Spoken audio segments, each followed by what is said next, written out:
अमावस्या के दिन आपको लगता है कुछ ना कुछ तकलीफें लग रही है तो एक पीपल का पत्ता ले लो, उसके ऊपर एक कपूर का टुकड़ा ले लो, सारे घर में घुमाकर उसको दरवाजे के बीच मध्य में जलाकर रख दीजिए। थोड़ी सी देर जला दीजिए, 20 से 25 मिनट के अंदर। स्वयं गुरु बाबा कहते हैं, राम सुनो, यदि कोई आरती में पूजन में घर में एक कपूर का टुकड़ा आरती के बाद में जब समर्पित करेगा तो उसको अश्वमेध यज्ञ का पुण्य प्राप्त हो जाएगा।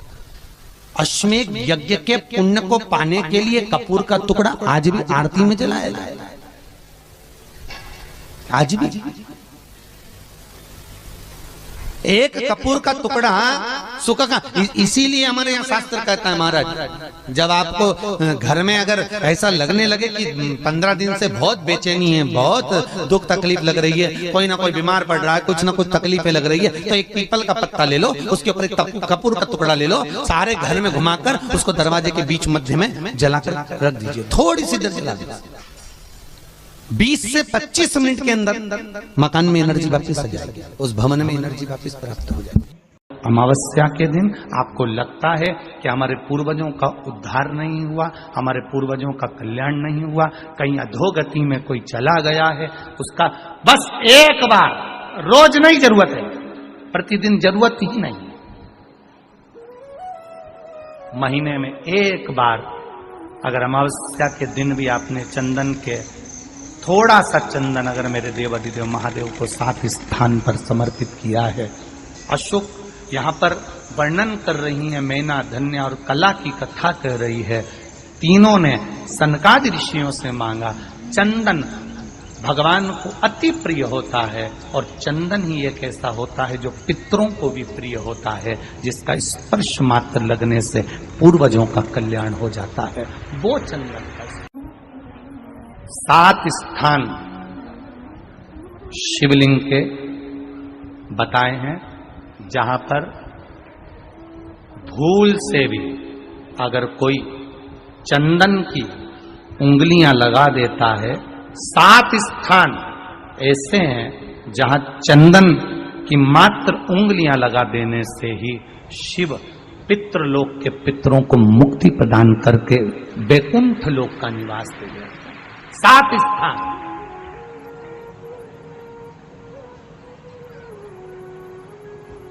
और वो 7 स्थान जो चंदन के बताए गए, पहला भगवान देवाधिदेव महादेव के शिवलिंग पर चंदन का लेपन। समझ लेना जरा बहुत अच्छे से। आपको लगता है स्वप्न में कोई मुर्दे दिख रहे हैं, या कोई जल रहा है, या कोई मर रहा है, या कोई चला गया है, ऐसा भय लगता है। बच्चों को मानी भेजूंगी ऐसा हो जाएगा, पति को मानी भेजूंगी ऐसा हो जाएगा, कोई हमारे कोई गलत तो नहीं कर रहा है, आपको लगता है। 7 स्थान चंदन के बताएं महाराज। पहला शिवलिंग, दूसरा जहां गणेश जी का स्थान है, मालूम है ना सबको, जम के बोलो जरा, मालूम है ना सबको, जहां गणेश जी का स्थान है वहां अलग से गणेश जी बैठे, वहां नहीं, शिवलिंग में जलाधारी के ठीक सामने, राइट में गणेश, लेफ्ट में कार्तिकेय, बीच में अशोक सुंदरी। तो पहला चंदन बाबा के शिवलिंग पर, दूसरा गणेश जी पर चंदन की उंगली, तीसरा षडानंद कार्तिकेय पर चंदन की उंगली, चौथा अशोक सुंदरी पर चंदन की उंगली, पांचवा जलाधारी पर चंदन की उंगली, छठा जो शिवलिंग का जल बह रहा है इसके ठीक विपरीत की ओर चंदन की उंगली, और 7वां चंदन नंदी के मस्तक के ऊपर जो 2 सींग लगे रहते हैं उस पर चंदन की उंगली। ये कब लगाई जाती है? या तो अमावस्या के दिन आपको लगता है कि हमारे पूर्वजों का उद्धार नहीं हुआ, हमारे पूर्वजों का कल्याण नहीं हुआ, कहीं अधोगति में कोई चला गया है, उसका बस एक बार, रोज नहीं जरूरत है, प्रतिदिन जरूरत ही नहीं, महीने में एक बार अगर अमावस्या के दिन भी आपने चंदन के थोड़ा सा चंदन अगर मेरे देवाधिदेव महादेव को 7 स्थान पर समर्पित किया है।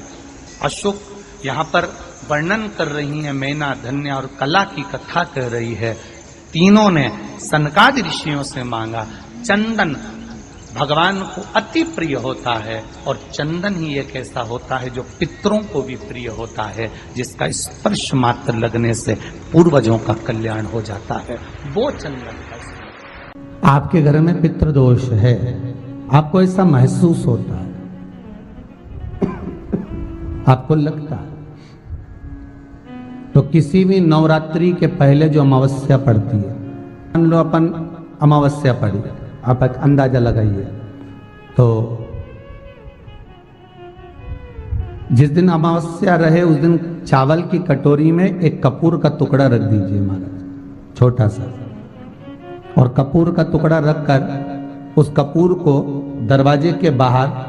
कटोरी में ही, चावल रखी हुई कटोरी में ही उसको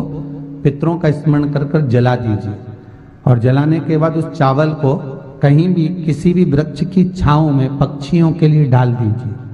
शिव महापुराण की कथा कहती है, अगर मान लो पितृ आपको कष्ट दे रहे हैं, पितृ आपको तकलीफ दे रहे हैं, कोई काम नहीं होने दे रहे हैं, या कहीं आपको ऐसा लगता है कि पितरों का दोष है, तो वो पितृदोष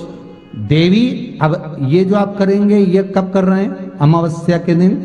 आप उसको रख रहे हैं, अमावस्या के दिन उसको रखकर रात भर आपने रखा कपूर के साथ में, सुबह एकम पड़ गई, नवरात्रि लग गई, उसी दिन उसको जलाकर आपने पटक दिया, अर्थात उससे देवी और पितृ इन दोनों का आशीर्वाद जो प्राप्त होता है, तो घर में से पितृदोष समाप्त होकर लक्ष्मी की वृद्धि प्रारंभ हो जाती है, कार्य में सिद्धता आ जाती है। मान लो अगर पितृदोष है तो करो, नहीं है बड़े अलमस्ती से रहो, तो ये पितृदोष का स्मरण। तो यहाँ शास्त्र कह रहा है कि पितरों का जो लोक होता है, पितर जो लोक होता है, उस पितृलोक में 64 योगिनियां प्रवेश नहीं करती। शिव महापुराण कर रही है, शंकर की कथा कर रही है। एक छोटा सा उपाय अवश्य करिएगा। मान लो आपको लग रहा है कि आपके घर में पितृदोष है, आपको ऐसा महसूस होता है, अमावस्या पड़ती है, चावल की कटोरी में एक कपूर का टुकड़ा रख दीजिए महाराज, छोटा सा, और कपूर का टुकड़ा रखकर उस कपूर को दरवाजे के बाहर कटोरी में ही, चावल रखी हुई कटोरी में ही उसको पितरों का स्मरण कर कर जला दीजिए। और जलाने के बाद उस चावल को कहीं भी किसी भी वृक्ष की छांव में पक्षियों के लिए डाल दीजिए। शिव महापुराण की कथा कहती है, अगर मान लो पितृ आपको कष्ट दे रहे हैं, पितृ आपको तकलीफ दे रहे हैं, कोई काम नहीं होने दे रहे हैं, या कहीं आपको ऐसा लगता है कि पितरों का दोष है, तो वो पितृदोष देवी, अब ये जो आप करेंगे ये कब कर रहे हैं? अमावस्या के दिन आप उसको रख रहे हैं, अमावस्या के दिन उसको रखकर रात भर आपने रखा कपूर के साथ में, सुबह एकम पड़ गई, उसी दिन उसको जलाकर आपने पटक दिया, अर्थात उससे देवी और पितृ इन दोनों का आशीर्वाद जो प्राप्त होता है, तो घर में से